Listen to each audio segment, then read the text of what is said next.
आदाब नाजरीन, सुबह 6 बजे की खबरों के साथ मैं हूं रेशमा फारूकी।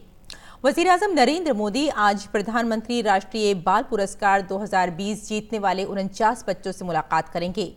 इन बच्चों ने ये अवार्ड फनो-सखाफत, इख्तराई, तालीमी, अवामी खिदमात, खेल और बहादुरी के मैदान में हासिल किए हैं।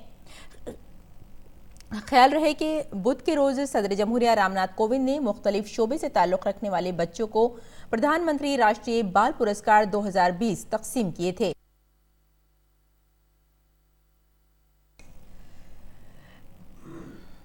ये अवार्ड राष्ट्रपति भवन में मुनक़िदा तकरीब में दिए गए थे।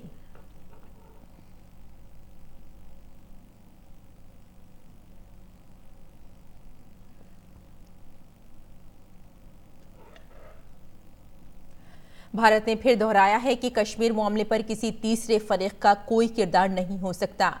कश्मीर मामले पर अमरीकी सदर डोनाल्ड ट्रंप की मदद करने के तबसरे पर वजारत खारजा के तर्जुमान रवीश कुमार ने नई दिल्ली में कहा कि भारत का शुरू से ही ये मौक़िफ़ रहा है कि इस मसले पर शिमला समझौते और लाहौर एलानिया के तहत सिर्फ भारत और पाकिस्तान के दरमियान बातचीत होनी चाहिए।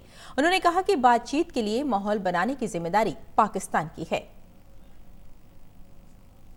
मरकजी वज़रा का जम्मू कश्मीर का दौरा जारी है। जम्मू मरकजी वजीर पुरुषोत्तम रुपाला, साध्वी निरंजन, सुरेश अगाड़ी और सोम प्रकाश ने लोगों से बातचीत की। वहीं श्रीनगर में मरकजी वजीर श्री पदेसु नायक, बारामूला में रविशंकर प्रसाद और मनेगम में जी किशन रेड्डी ने लोगों के साथ बातचीत की।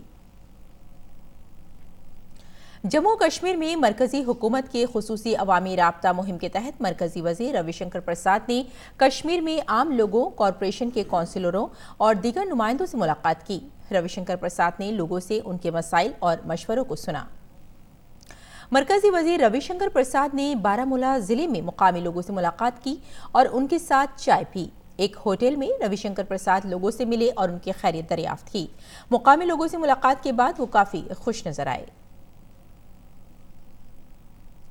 मरकजी वजीर मुख्तार अब्बास नकवी ने गुज़िश्ता 2 दिनों में कश्मीर के अलग अलग इलाकों के साथ श्रीनगर के लाल चौक पर मुकामी लोगों के साथ मुलाकात की और उनसे बातचीत की। दिल्ली लौटने पर उन्होंने कहा कि हालात मामूल पर हैं और लोगों में भरोसा जागा है। बीजेपी के कौमी सदर बनने के बाद जेपी नड्डा ने आगरा में शहरियत तरमीमी कानून की हिमायत में मुनक़िदा रैली से खिताब किया। सदर बनने के बाद पहली रैली में जेपी नड्डा ने कहा कि बीजेपी पॉलिसियों और कारकुनों की बुनियाद पर खड़ी है, इसलिए कारकुनों की फिक्र करने, उनके लिए वक्फ रहने और पार्टी को आगे बढ़ाने के लिए वो हमेशा आगे रहेंगे। उत्तर प्रदेश के वजीर आला योगी आदित्यनाथ ने भी रैली से खिताब किया। और आसाम में 8 ममनुआ तंजीमों के 644 इंतहा पसंदों ने 177 हथियारों के साथ खुद सुपुर्दगी की है।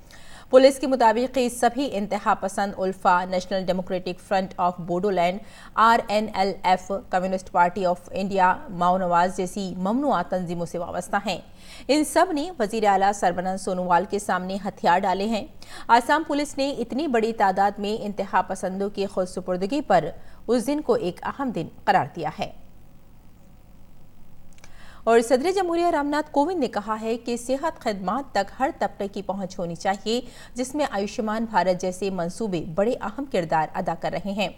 मरकजी सेहत खदमात के तहत आने वाले डॉक्टरों के नए बैच से मुलाकात के दौरान सदर जमहूरिया ने यह भी कहा कि सेहत के शोबे में इख्तरा को भी फ़रोग़ देना बहुत ज़रूरी है। अपने करियर की नई शुरुआत करने वाले डॉक्टरों से सदर जमहूरिया ने अपील की कि वो आम लोगों को सेहतमंद तर्ज ज़िंदगी इख्तियार करने के लिए तरगीब दें। वज़ीर आज़म नरेंद्र मोदी 26 जनवरी को शाम 6 बजे आकाशवाणी से मन की बात प्रोग्राम में मुल्क व बैरून मुल्क के लोगों के साथ अपने ख्यालात मुश्तरक करेंगे। इससे पहले एक ट्वीट पैगाम में वज़ीर आज़म मोदी ने कहा कि इस साल का पहला प्रोग्राम एक ख़ास दिन यानी 26 जनवरी को होगा। लोग अपने ख्यालात 1800-117800 पर मुश्तरक कर सकते हैं। वो नमो ऐप, ओपन फोरम और MyGov पर भी अपने पैगामात रिकॉर्ड करवा सकते हैं। तो नाज़रीन, इस वक्त की खास खबरों में फिलहाल इतना ही। इजाज़त दें। आदाब।